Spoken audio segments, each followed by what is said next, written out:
अरे आग लगे, ये भी कोई जिंदगी है? सुबह से चिल्लम चिल्ली पुकार सुन के मैं तो तंग आ गई हूँ। अरे वो भी क्या दिन थे जब मैं गांव में रहा करती थी। पहले बड़ी सुखी थी मैं। पहले मेरी जिंदगी क्या थी और अब क्या हो गई है। शहर में तो लोग भेड़ बकरी की तरह जीते हैं। जीने का असली मजा तो गांव में है। क्यों, क्या हुआ माँ जी? आज गांव की बहुत याद आ रही है आपको? अरे हाँ बहू, शहर का जीना भी कोई जीना है? लोगों की आधी जिंदगी तो सड़कों के ट्रैफिक में निकल जाती है और यहाँ रखा ही क्या है। एक बात कहूँ, दिल्ली शहर अब पहले जैसा नहीं रहा। क्या माँ, जब देखो गांव के गुणगान गाती रहती हो। ठीक है, इस बार ना बच्चों के कॉलेज की छुट्टियों में हम सब गांव चलेंगे, ठीक है? हाँ, ये ठीक है। फिर कुछ दिनों के बाद सारा परिवार अपने गांव चला जाता है। अरे वाह, कितनी ताजी और साफ हवा है, कितनी शांति है यहाँ। चल बहू, अब बढ़िया सा खाना बना दे, मजे से आंगन में बैठ के खाएंगे। सुशीला गांव का माहौल देख बड़ी खुश होती है। 2 दिन के बाद गांव की कुछ औरतें सुशीला के घर आती हैं। बड़े दिनों के बाद गांव आई है सुशीला। हमें तो लगा कि तू शहर जाके गांव को भूल गई। और बतिया, तेरी बहू कैसी है? जरा मिलवा तो उससे। अरे मेरी बहू तो लाखों में एक है। बड़ी किस्मत वाली हूँ मैं जो मुझे जानकी जैसी बहू मिली है। हमेशा मेरी सेवा में लगी रहती है और आज तक कभी पलट कर जवाब नहीं दिया उसने। अरे कुछ अभी बोले जा रही है। तबीयत तो ठीक है? तेरी बहू चांद से आई है क्या? क्यों बहनों, दुनिया की कोई भी बहू अच्छी होती है क्या? सब औरतें ममता की हाँ में हाँ मिलाती हैं। अरे मैं तो कहती हूँ दुनिया की हर बहू सास का खून चूसने वाली डायन होती है, डायन। मैं तो एक बिल में 1000 सांप के साथ रह सकती हूँ, लेकिन अपनी बहू के साथ नहीं रह सकती।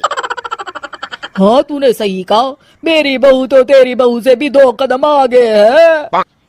सब औरतों की बातें सुनकर ममता मन ही मन बड़बड़ाती है। अरे ये गांव सुधर गया, लेकिन औरतें नहीं सुधरी। अगर थोड़ी देर और इनकी बेवकूफी भरी बातें सुनूंगी तो मैं सच में पागल हो जाऊंगी। फिर सुशीला उन औरतों को घर से दफा कर देती है और राहत की सांस लेती है। अरे बहू, जरा बाम लाके मेरे सर पर तो लगा दे। उन औरतों की फालतू बातें सुनकर मेरा सर चकरा गया है। इस गांव की औरतों का तो भगवान ही मालिक है। फिर अगले दिन सुशीला की सास उससे कहती है, अरे बहू, तू यहाँ क्या आराम फरमाने आई है? आखिर ये तेरा ससुराल है। चल चल, घर के कामों में हाथ बटा। शहर में कुछ काम धाम तो करती नहीं है। जरा अपने आप को तो देख, कितनी मोटी हो गई है। सारा दिन घर का काम करने के बाद शाम को सुशीला, हाय मेरी कमर, हाय मेरे पैरों ने तो जवाब दे दिया। आज तो मुझसे मक्खी भी न मारी जाएगी। अरे बहू, जरा आकर मेरे हाथ पैर तो दबा दे। जी माँ जी, अभी आती हूँ। तभी सुशीला की सास जानकी को रोकते हुए कहती है, अरे रुक जा बहू, एक दिन काम करके इसको इसकी नानी याद आ गई। हम लोग तो रोज इतना काम करते हैं, कोई जरूरत नहीं इसके हाथ पैर दबाने की। सुबह तक सब ठीक हो जाएगा। सुशीला अपनी सास की बातें सुनकर हैरान रह जाती है। इस तरह धीरे धीरे गांव आने के बाद सुशीला की परेशानी शुरू हो जाती है।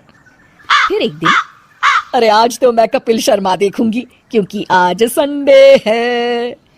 सुशीला जैसे ही टीवी ऑन करती है तभी बिजली कट जाती है। अरे सत्यानाश, इस बिजली को भी अभी जाना था। इतने दिनों से मैं टीवी सीरियल देख नहीं पाई। हमारा देश इतनी तरक्की कर रहा है, अरे पता नहीं ये गांव कब सुधरेगा। अरे अब तो 2 दिनों के लिए बिजली को भूल जा, ये तो यहाँ रोज की बात है। अब इस अंधेरे में रहने की आदत डाल ले। हाँ। हे भगवान, अब क्या होगा? ऊपर से इन मच्छरों ने जीना हराम कर रखा है। दूसरी तरफ घर के काम कर करके और बिना किसी सुविधा के सुशीला तंग आ जाती है और उसे शहरी जीवन याद आने लगता है।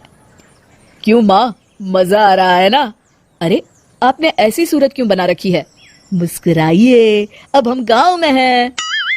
मोहन के साथ जानकी भी अपनी सास की खिंचाई करती है। हाँ हाँ माँ जी, आप ही तो यहाँ की बड़ी तारीफ कर रही थी। फिर अभी तो कुछ ही दिन बीते हैं, वैसे भी अब तो आप यहीं रहने वाली है ना?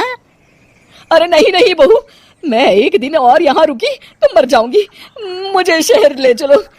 क्या दिन थे, कितनी सुखी थी मैं वहां। ठीक है माँ, हम कल ही वापस शहर चले जाएंगे। इस तरह सुशीला शहर आ जाती है और फिर कभी दोबारा गांव जाने की जिद नहीं करती।